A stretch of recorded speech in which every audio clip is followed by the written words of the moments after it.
Hey gang, Yubi here, and today I'm working for Larry Young, the bronze sculptor, and I'm working on an old piece of his that is a little bit tricky. It's got a lot of flat surfaces, and you have to get those just right.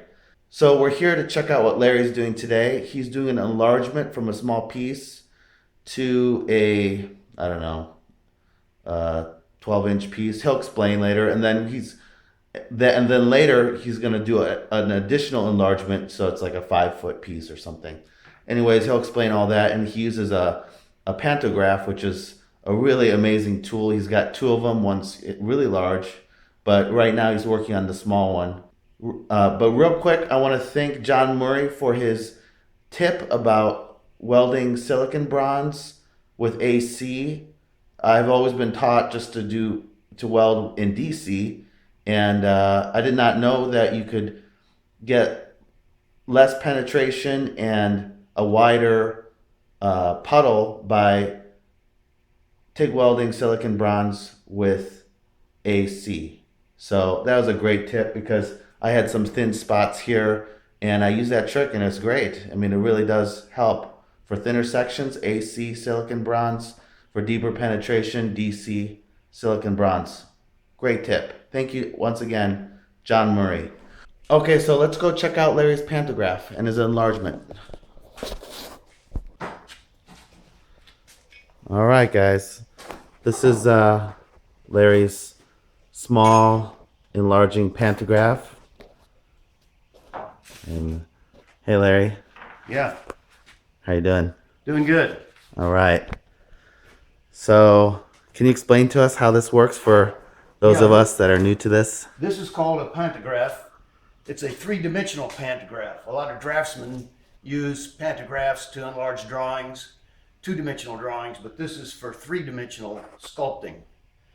And what we have here is a 5-inch model of the musician, and I'm going to enlarge it up 3 times the size in a water-based clay. And what we have down there is an enlargement of the armature. The armature is basically the superstructure that the clay will go on in order for it to have stability and stand up. And so what UV and I have already put this together pretty much, and I'm getting ready to add some clay to it. But you can see if I take a point right here, the armature is just under the surface.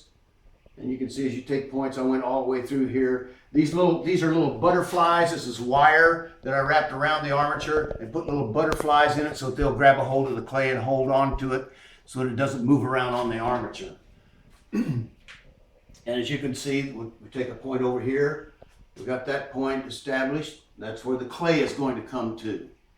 And so what I'll do is just add this water-based clay and start at the bottom down here, and we'll work our way up. So adding the clay is the next thing we need to do. Sweet. Okay.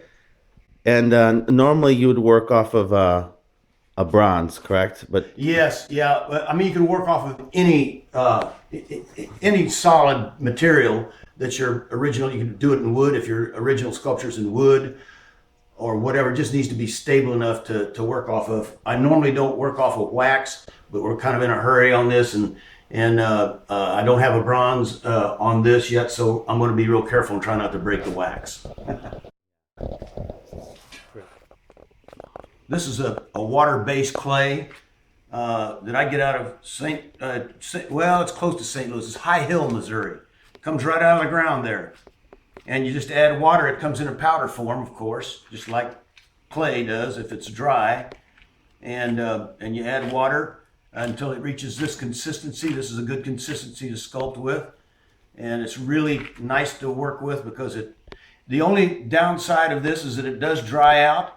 And so you have to keep it wet when you're not working on it, or sometimes you'll have to spray it with water. And then at night when I leave, I'll put a plastic wrap around it so that it does not dry out. When we get ready to do the enlargement, I start taking points. Then we'll push a little pin in where we take the point so that it'll be established, so I'll know where that is. And then we just continue throughout the piece on basically run all the edges and the sharp edges and that sort of thing. and there's a certain amount of eyeballing that has to go into it, but the machine really gives you a good guide so that you know you're in the ballpark. Yeah. It's already taking shape. See there?